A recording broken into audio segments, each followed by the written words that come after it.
దుర్మార్గమైనటువంటి మానవ వ్యతిరేక చర్యగా మనం భావించాం. రైట్ అండి. ఒకసారి రవికిరణ్ గారి దగ్గరికి వెళ్దాం. రవికిరణ్ గారు, గ్లోబల్ సొల్యూషన్ కావాలా, ఇండిజీనియస్గా చేసుకుంటే సరిపోతుందా, ఇంటర్నల్ సెక్యూరిటీ చూసుకుంటే సరిపోతుందా? ఎందుకంటే ఒకటి కాదు రెండు కాదు 14 దేశాలు ప్రభావితమని.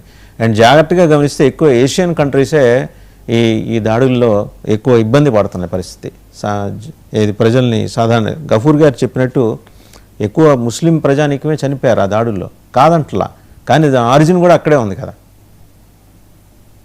సార్ వాసుదేవన్ గారు, ముందుగా మీకు తోటి ప్యానలిస్ట్కి 99 టీవీ వీక్షకులందరికీ శుభోదయం అండి.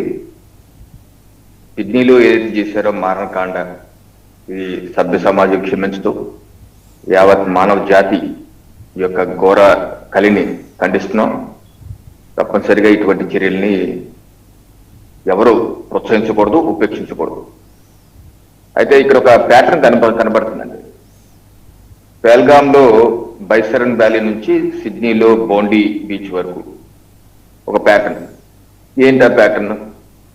ఇప్పుడు పెద్దలు గఫూర్ గారు చెప్పినట్టు అక్కడ ఏదో స్వర్గం ఉంది అని కొంతమందిని రెచ్చగొట్టి చేయించి, అటువంటి వ్యక్తులు, ఆ మతాన్ని, ఇస్లామిక్ మతాన్ని ఆచరించే వ్యక్తులు, ఓకే గఫూర్ గారు చెప్పినట్టు వాళ్ళు దారి తప్పిన వాళ్ళు, బట్ బ్రెయిన్ వాష్ చేయబడ్డ వాళ్ళు, స్వర్గం ఉందనో అక్కడ ఎంతమంది వెయిటింగ్ అనో చెప్పి నూరు పోసి పంపించిన వాళ్ళు చేస్తున్నామంటే మతోన్మాద చర్య. ఎవరి మీద చేస్తున్నారు? స్పెసిఫిక్ గా అక్కడ పెహల్గాంలో బైసన్ వ్యాలీ హిందువుల మీద, ఇక్కడ యూదుల మీద స్పెసిఫిక్ గా టార్గెట్ చేశారు. ఈ రెండు సినారియోస్ మనం చూసుకుంటాం. ఎందుకు ఈ రకమైన పరిస్థితులు వస్తున్నాయి? బర్మాలో బౌద్ధుల మీద దాడి చేస్తుంది ఎవరు? శ్రీలంకలో కొలంబో చర్చి మీద దాడి చేస్తుంది ఎవరు? పాకిస్తాన్ లో గురుద్వారా మీద దాడులు చేస్తుంది ఎవరు? ఒకసారి మనకి ప్యాటర్న్, లేకపోతే ప్యారిస్ లో దీని మీద దాడులు చేస్తుంది ఎవరు? ఏటి ఉగ్రవాద సంస్థలు, ఐసిస్ కానీ, లష్కర్ ఎ తోయిబా కానీ, హిజ్బుల్ ముజాహిద్దీన్ కానీ, జైషే మహమ్మద్ కానీ, ఏటి ఎన్ని ఉగ్రవాద సంస్థలు పెట్టి చేస్తున్న పని ఏంటి? ఎవరి మీద దాడి చేస్తున్నారు? అలాగే గఫూర్ గారు చెప్పినట్టు ఆయా ముస్లిం దేశాల్లో, ఇప్పుడు యమన్ లో ఎవరి మీద ఎవరు పోరాడుకుంటున్నారు? ఇరాన్ లో ఎవరి మీద ఎవరు పోరాడుకుంటున్నారు? ఇప్పుడు వారు చెప్పినట్టు పాకిస్తాన్ లో ఎవరి మీద ఎవరు పోరాడుకుంటున్నారు? హిల్లరీ క్లింటన్ గారు మాట చెప్పారు, if you grow snakes in your back yard, how can that snake cannot bite you one? నీ దొడ్లో నువ్వు పావులు పెంచితే ఆ పావులు నిన్ను కూడా కాటేస్తాయి కదా. ఎందుకని ఆయా దేశాల్లో, సిరియాలో ఎవరి మీద ఎవరు పోరాడుతున్నారు? ఎక్కడుంది ఈ ప్రాబ్లం? ఈ మూలం ఎక్కడుందని చెప్పి పెద్దలు గఫూర్ గారు లాంటి ముస్లిం మేధావులు, లేదా ఇంకా పెద్ద ప్రపంచవ్యాప్తంగా ముస్లిం మేధావులు అందరూ ఆలోచించుకోవాలి. ఎక్కడి నుంచి వస్తుంది ఇదంతా? ఈ హింస చేయాలి, చంపాలి, నరకాలి, స్వర్గంకి వెళ్ళాలి, వెయిట్ చేస్తున్నారు. ఈ భావజాలం ఎవరు నిరూపోస్తున్నారు? అల్ఫలా యూనివర్సిటీలో నిరూపోస్తారా? లేకపోతే సిడ్నీలో ఉన్న అల్ మొరాద్ యూనివర్సిటీ ఇస్లామిక్ ఆర్గనైజేషన్ నిరూపోస్తుందా? ఎవరు నిరూపోస్తున్నారు? ఎందుకు నిరూపోస్తున్నారు? లేకపోతే ఈ మద్రసాల్లో ఏం చేస్తున్నారు? దర్గాల్లో ఏం చేస్తారు? మౌలీలు ఏం చేస్తున్నారు? ముల్లాలు ఏం చేస్తున్నారు?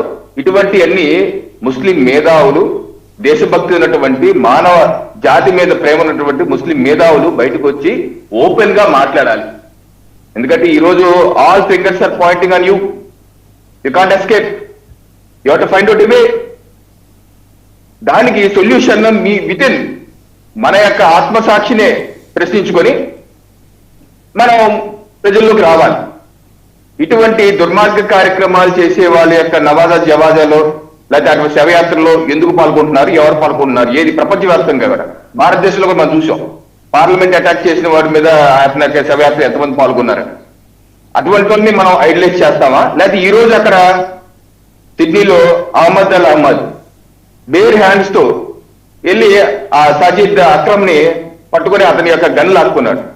ఆ అహ్మద్ ని హీరోగా ముస్లిం పెద్దలు కావచ్చు, ప్రపంచం కావచ్చు కొనియాడాలి అటువంటి మంచి వ్యక్తుల్ని. అలాగే ఇటువంటి అతను ముస్లిమే, ఇతను ముస్లిమే, మరి ఇతను యొక్క దాన్ని పెంచి పోషించే విధంగా అహ్మద్ లాంటి వాళ్ళని ప్రోత్సహించే విధంగా చేయాలి. సో ఇది ఒకటి వితిన్ ఆలోచించుకొని దీని యొక్క సొల్యూషన్ ని they have to find out. ఒకటి. రెండు, ప్రభుత్వాలు. ఈరోజు ఆస్ట్రేలియాలో సిడ్నీలో జరగడానికి కారణం ఆస్ట్రేలియా ప్రభుత్వం కాదా? అల్బనీ ప్రభుత్వం ఏ రకంగా అక్కడ మతోన్మాద కార్యక్రమాలు ప్రోత్సహించే విధంగా టార్గెట్ రేసిస్ట్ దాడులు ప్రోత్సహించే విధంగా వాళ్ళు చేస్తున్నారు. మొన్న జూలైలో మెల్బోర్న్ లో స్వామినారాయణ ఆలయం మీద, దేవాలయం మీద దాడులు చేశారు. హిందువుల ఆలయం మీద దాడులు చేస్తున్నారు.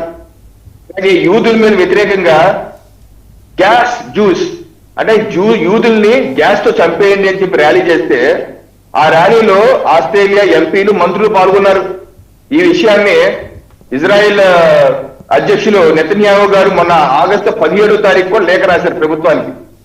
మీరు ఈ రకంగా యూదు వ్యతిరేక కార్యక్రమాలను ప్రోత్సహిస్తున్నారు, ఓపెన్ గా ఇటువంటి చేసే వాళ్ళ మీద చర్య తీసుకోవట్లేదు, ఇది అత్యంత ప్రమాదకరం, దీనివల్ల హింస పెరుగుద్ది, ఆ హింస ఒక్కరితో ఆగదు, మిమ్మల్ని కూడా దహించి వేస్తారని చెప్పి హెచ్చరించారు. ఆయన ఎక్కడ ఆగాడు ఆయన? ఈరోజు నిన్న ముసలి కన్నీరు కారుస్తున్నారు. అవును, ఇది యూదుల మీద వ్యతిరేకంగా జరిగింది, ఇది ఆస్ట్రేలియా ఒప్పుకోదు. అసలు ఆస్ట్రేలియన్ యూదులకి వేరే దానికి ఏంటి సంబంధం? ఎవరు ప్రోత్సహిస్తున్నారు దీన్ని? ఎందుకని గుడ్ టెర్రరిజం, బ్యాడ్ టెర్రరిజం అని చేస్తున్నారు? ఈరోజు ట్రంప్ ప్రభుత్వం చేస్తుంది ఏంటి? ఎన్ని ఆర్గనైజేషన్స్ కి ఎక్కువ మూలాలు పాకిస్తాన్ లోనే ఉన్నాయి.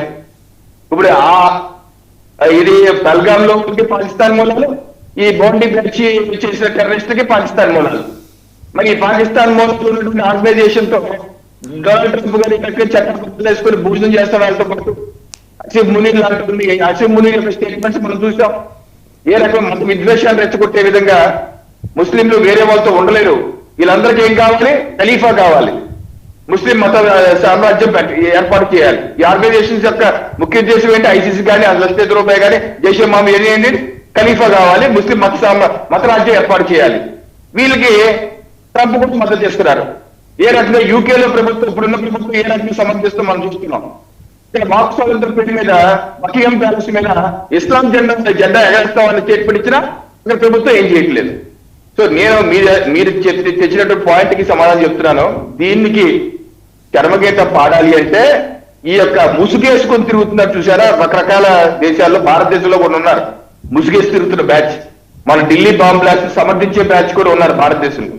ఈ ముసుగులు విడదీసి వదిలేసి ఆయా దేశాలు సంఘటితంగా ముందుకు రావాలి. ఆయా దేశాలు కూడా, ఇది యూరోప్ లో తెల్లవాళ్ళ మీద దాడి చేస్తే ఒక రకం, నల్లవాళ్ళే లేకపోతే బ్రౌన్ కింద దాడి చేస్తే ఇంకో రకం, ఈ రకమైన రేసిస్ట్ మైండ్ సెట్ కూడా ఆయా దేశాలు కూడా విడనాడాలి. ఈ రోజు ట్రంప్ చేస్తున్న కార్యక్రమం పాకిస్తాన్ లో ఏ రకంగా ప్రోత్సహించే కార్యక్రమం చేస్తున్నారు ప్రపంచ దేశం కూడా చూస్తుంది.